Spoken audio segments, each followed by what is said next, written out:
अब यह तय हो गया है कि कर्नाटक में सत्ता परिवर्तन होगा। सिद्धारमैया को मुख्यमंत्री की कुर्सी छोड़नी पड़ेगी। उनकी जगह अब डीके शिवकुमार सीएम बन सकते हैं।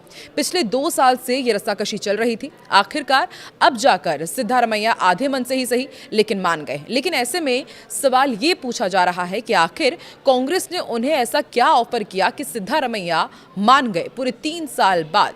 नमस्कार, मैं हूं आकांक्षा और आप देख रहे हैं न्यूज़ 18 का डिजिटल प्लेटफॉर्म। सूत्रों के मुताबिक सिद्धारमैया गुरुवार सुबह अपने आधिकारिक आवास पर कर्नाटक कैबिनेट के सभी मंत्रियों के साथ ब्रेकफास्ट मीटिंग करेंगे और ये बैठक बेहद महत्वपूर्ण मानी जा रही है क्योंकि कांग्रेस नेतृत्व दरअसल उस स्थिति को संभालने की कोशिश कर रहा है जो राज्य के भीतर तेजी से एक तनावपूर्ण उत्तराधिकार की लड़ाई में बदलती जा रही है।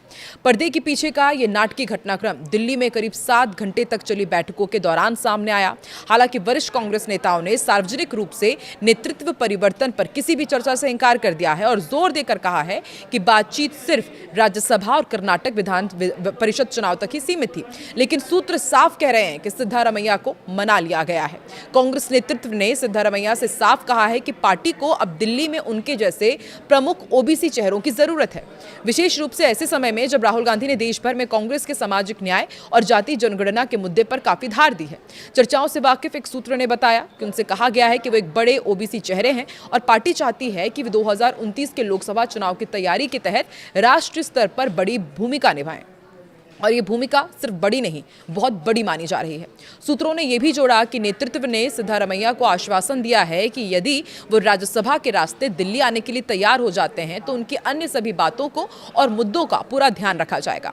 कांग्रेस नेतृत्व कथित तौर पर सिद्धारमैया को राज्यसभा के जरिए राष्ट्रीय राजनीति में लाने और 2029 के लोकसभा चुनाव से पहले दिल्ली में एक बड़ी संगठनात्मक भूमिका सौंपने का इच्छुक है।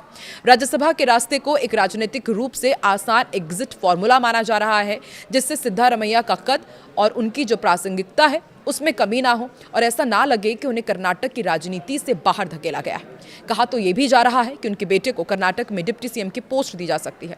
इसके अलावा उनसे जुड़े नेताओं को महत्वपूर्ण पोर्टफोलियो भी मिल सकता है। हालांकि कांग्रेस इन सभी बातों को अभी तक खारिज करती रही है, लेकिन वक्त के साथ सब कुछ क्लियर हो ही जाएगा। हालांकि इस बदलाव की टाइमिंग बहुत ज्यादा महत्वपूर्ण है। टाइमिंग इतनी इंपॉर्टेंट क्यों मानी जा रही है वो भी जरा ध्यान से सुनिएगा। देखिए, राज्यसभा चुनाव के लिए नामांकन दाखिल करने की आखिरी तारीख बस 8 जून को है ही, जिससे कांग्रेस नेतृत्व के पास इस फैसले में देरी करने की अब गुंजाइश बहुत कम बचती है। दिल्ली में हुई बैठकों में एक महत्वपूर्ण आमने सामने की बातचीत कांग्रेस अध्यक्ष मल्लिकार्जुन खड़गे और राहुल गांधी के साथ हुई, जहां सिद्धारमैया को सीधे तौर पर बताया गया कि पार्टी चाहती है कि वो सीएम के रूप में अपना कार्यकाल समाप्त करे और अब केंद्र में संगठन की जिम्मेदारी संभाले। दूसरी तरफ इस बैठक के बाद केसी वेणुगोपाल ने कर्नाटक में नेतृत्व परिवर्तन की खबरों को खारिज किया और कहा कि पूरी चर्चा सिर्फ राज्यसभा और एमएलसी सीटों पर केंद्रित थी।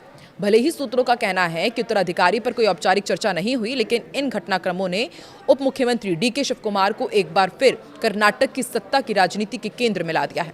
अब सभी की निगाहें गुरुवार को बेंगलुरु में सिद्धारमैया की होने वाली प्रेस कॉन्फ्रेंस पर टिकी है, जो इस बड़े राजनीतिक बदलाव की आधिकारिक शुरुआत कर सकती है।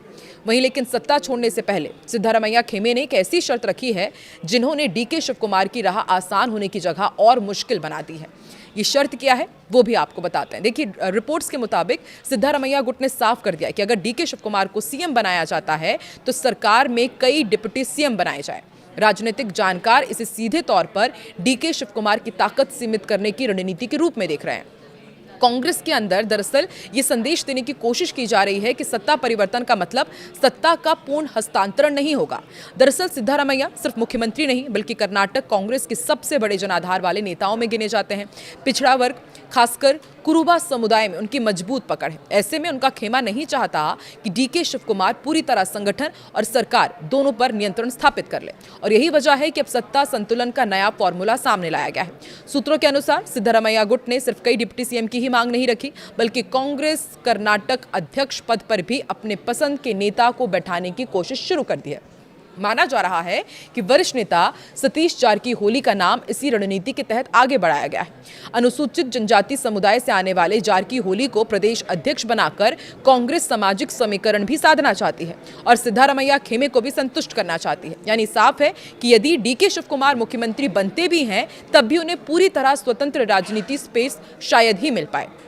सरकार में कई शक्ति केंद्र बनने की संभावना भी दिखती है, जिससे भविष्य में टकराव और भी बढ़ सकता है। आपको क्या लगता है, कांग्रेस इस टकराव को काफी हद तक शांत करने में कामयाब हो पाएगी, या फिर अब कर्नाटक में दो धड़े नजर आएंगे, एक डीके शिव कुमार का और एक सिद्धारमैया का? और क्या वाकई जारकीहोली को कर्नाटक कांग्रेस प्रदेश अध्यक्ष नियुक्त किया जाएगा, या फिर बहुत बड़ा डैमेज कांग्रेस के अंदर अब कर्नाटक में भी होने वाला है? कमेंट सेक्शन पर अपनी राय जरूर दें।